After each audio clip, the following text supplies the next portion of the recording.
Eto mga pare ko mga motor, panibagong araw, panibagong vlog na naman guys. So ito guys, pag-usapan natin ngayon guys, no, ayon sa mga haka-haka ng siyensya.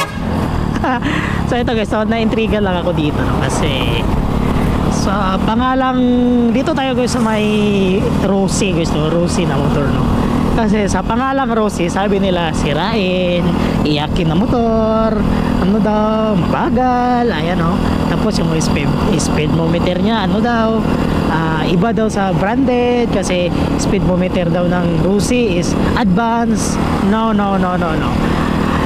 Haka-haka nyo lang po yan mga pare ko So ito guys, so dito tayo sa branded versus China Rosie. Ayan. So kung ating isaliksik guys, pag sinabing Rosie, diba, pag Rosie China talaga yun, no? Tapos iyakin daw. Pero para sa akin, mag-research mo kayo guys kung anong motor yung pinakamaraming naibenta sa market. Diba, Rosie? Tsaka sino yung may pinakamagandang mga opisina, di ba, Rosie? At saka sino yung motor na hindi nagre-renta ng opisina, di ba, Rosie? At sino yung motor na hindi binibenta sa kahit ano-anong ano dyan, commercial motor, ano yung tawag doon? Yung bibenta ng motor, di ba, Rosie? Ha? So yung Rosie may sarili talagang paa, di ba? So dito tayo guys sa maintenance. So may motor pa ako guys na Miosol.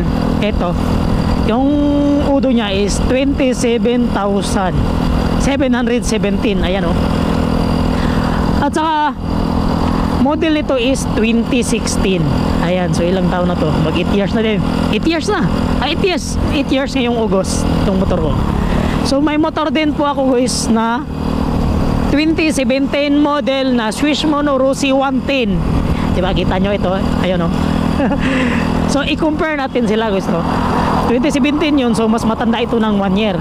Pero yung Udo ng Swiss Mono ko guys, 60,000 plus na yung Udo nya. O, diba? Kasi palagi ko yung ginamit ng long ride. So usapang branded muna tayo. Sa aking na-observe guys, sa motor ko guys, itong Yamaha Soul ko na 125 guys, sobrang gastos guys. At saka pag nung umabot na siya guys ng 4 years, grabe na humingi ng maintenance itong motor ko. Ito, usapan natin kung ano yung mga maintenance na hiningi niya. Late pa lang ng takbo, 27. Number 1 guys, ikatatlong shock ko na to sa likod na palitan. Number 1, yun na yun, no? Tapos throttle body sensor, napalitan ko na to, ang mahal.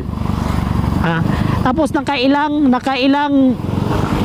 palinis na ba ako sa FI ko, kasi palaging pumupugak itong Mio ko. Tapos nakatatlong palit na din ako guys ng spark plug. Yung plug niya guys, yung maitim, yung parang kuwako na ganito. Ang sobrang mahal ba guys? Alam nyo ba magkano? 750 yung isa. Saka siguro nakalimang spark plug na din ako dito, palit-palit, no? Yung mamahalin pa. Ayun, traffic lights. So continue pa rin tayo. Saka ang problema nitong branded na to guys, na motor na to, yung oil niya guys, mag-change oil ka, hindi abot ng 1,000 kilometers. Wala na, ubos yung langis. Pag hindi mo siya ano guys, tawag doon, hindi mo siya ma-check. Naka-isa na ako dito guys, pag change oil wala nang laman. Buti na lang hindi nag-overheat itong motor na to. 2 long ride yung ginamit ko, nag long ride kami. Kasi hindi ako nag-change oil kasi sanay kasi ako doon sa Rosie ko na kahit 1.5 pa yung takbo niya, andyan pa rin yung langis, hindi maubos. Saka dito naman tayo sa arangkada guys. Top speed dito guys, 120 plus. Yung Rosie ko naman, abot naman ng 120 o 118, ganyan yung top speed na. So hindi sila talaga magka-diferensya guys. Tapos sa usapang gas naman tayo guys, grabe talaga ito kumonsumo ito. Grabe ito kumonsumo. Kaysa doon sa Rusi ko sobrang tipid. O di ba mas labang palagi yung Rusi ko. Tapos dito naman tayo guys sa mga bearing. Yung Rusi ko hindi pa talaga yung napalitan ng bearing. Kahit sa mga gulong, ano dyan. Ito guys, halos lahat na bearing dyan sa may likuran ko, sa may panggilid ko, napalitan na. Kasi iyakin nga itong mga branded na to eh. Halos lahat yun napalitan na, no. Laki na ng gastos. Tapos yung dinaan ko to sa medyo mataas yung tubig, umiinom pa ng tubig. Buti na lang na na pansin ko, wala na yung oil ko dito sa likod, color gatas na. Tapos sa panggilid naman po tayo guys, parang kalima na yata ako nakapalit ng at tawag doon yung flyball. Ito pa yung niya, stock. Eh ngayon parang may ibon na naman sa gilid, papalitan na naman to ng flyball. Duda ko kinakain na naman yung flyball natin, nagiging na naman yun, square. Kaya nga mas maganda pa yung guys, mas maganda pa yung Rusi kaysa ditong branded na to. Laki ng gastos. Tsaka nakapalit na rin ako dito ng guys, yung speedometer nya. Yung sobrang mahal pa yung speedometer nya. Nakapalit na rin ako. Di ba? Sabi nila guys, yung Rusi daw iyakin. Punta ka man sa mga bundok, ano yung ginagamit na pang pang habal-habal, inargahan ng mga bigas ng mga gulay, di ba, Rusi? Wala namang Yamaha doon na ginagamit eh. Kasi yung mga kapatid natin sa bukid hindi maka-afford ng branded, pero mantibay ng mga nila, Rusi nila doon. Yung sniper, kargahan mo yan ng bigas doon sa bukid. Kaya ba niya yan? Diba? So kaya wag nyo po na 18 guys yung Rusi. Kasi yung Rusi ko po sa bahay, yung Swiss mono ko, 4 lang yung maintenance niya guys. Gulong, oil, brake pad, yung brake nya, tsaka linis ng carburetor. Yun lang yung maintenance. Ito, dami, sobrang gastos ng branded na motor. Tapos tirahin ka pa sa mga mangkanor kasi branded yung motor mo, mahal yung mga bayad. Kaya wag nyo po light-lightin ng Rusi guys. Kaya nga may bagong motor pa ako binili ngayon, yung Flash. Rusi din yun. So sabi nila yung speedometer daw guys ng Rusi at saka branded, yung sa Rusi daw ang kunat ng takbo, tapos yung speedometer advance. So subukan natin guys, subukan natin ngayong weekend. Yung sniper ng bayaw ko, stock yun lahat. Kasi sa totoo lang guys, sa mga hindi po nakapagsaliksik dyan, pag yung motor mo stock lahat, kinuha mo sa kumpanya, sakto yung speedometer nya, tama ba?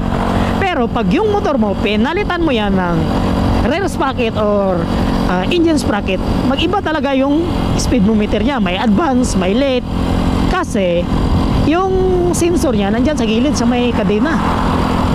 Di ba? Pag magpalit ka ng maliit na rear sprocket, yan? Yung arakada niya umiiba. Kaya umiiba din yung speedometer niya. Kasi may nakita po ko sa YouTube, Aerox na stock versus sniper na nagpalit ng sprocket. Yung takbo ng sniper 110, yung sa Aerox 90.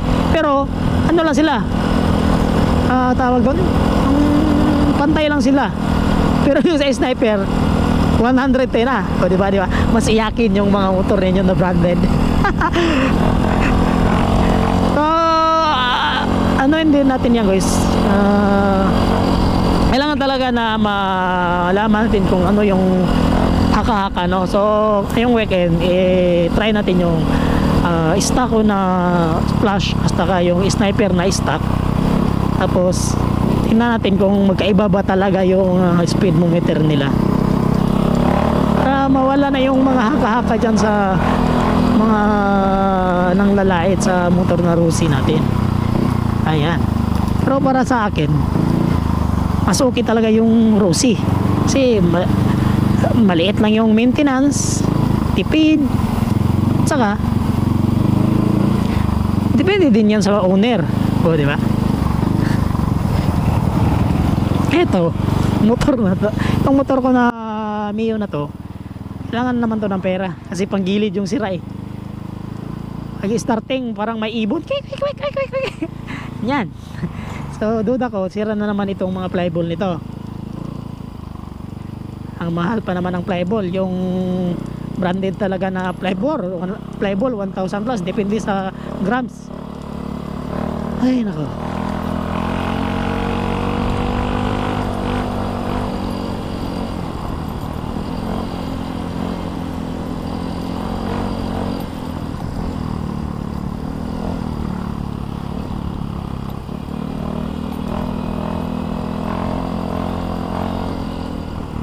So ayan guys, kung umabot ka pa dito sa dulo ng ating video guys, maraming salamat po sa iyong pagpakinig sa ating chika ngayon, chika.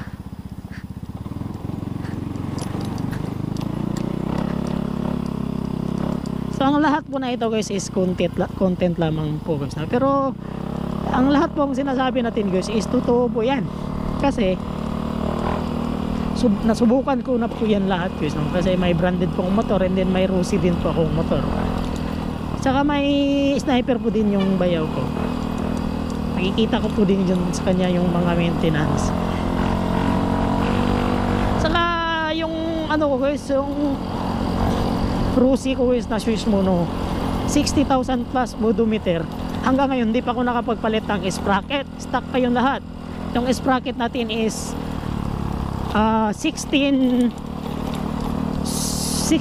engine sprocket 16, rear sprocket 32. O diba, ang tagal na. Tagal na yan, diba? Ano, makita nyo naman guys, may mga upload po din ako dyan ng mga video sa Rusi natin guys. So ayan guys, maraming salamat po, no, mga kamotor. Maraming salamat po sa pag view ang ating video.